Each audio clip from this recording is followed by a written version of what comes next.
இல்ல கைஸ். இன்னைக்கு திருச்சி காலைல வெள்ளன போகணும்னு சொல்லிட்டு எந்திரிச்சு நேரா ஆஃபீஸ் போயிட்டேன்.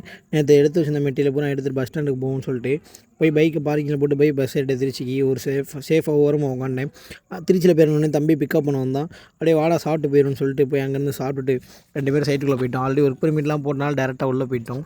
போனோடனே எங்களுக்கு ஒரு 3 ஒர்க் அலாட் பண்ணியிருந்தாங்க ஒவ்வொரு இடத்துல. எல்லாமே பேனல் ரெட்ரோஃபிட் ஒர்க்னால ஆல்ரெடி இருக்கிற பேனலில் ஏற்கனவே பண்ண வயரிங்கை நாங்கள் ரீவயரிங் பண்ணோம். அதுதான் எங்களோட ஒர்க்கு. போனோடனே ரொம்ப இதாக இருந்ததுலாம் ஆல்ரெடி சீனியர் ஒரு நாளுக்கு முன்னாடியே வந்ததுனால அவர் கொஞ்சம் பார்த்து வச்சிட்டாரு.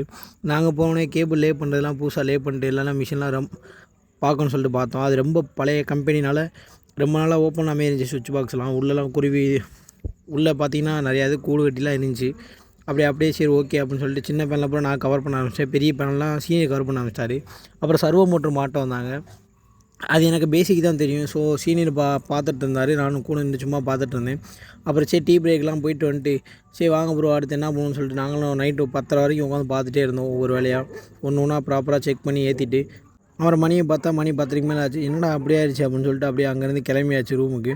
எல்லாமே கரெக்டாக இருக்கான்னு சரி லாஸ்ட்டாக பார்த்துட்டு அப்படியே அங்கேருந்து நாங்கள் 3 பேரும் கிளம்புனோம் ரூமுக்கு. சரி வாங்க ஒரு வழியாக போவோம்னு சொல்லிட்டு நேராக 3 பேரும் வண்டியில் ட்ரிபிள்ஸ் போகணும் நைட்டில்.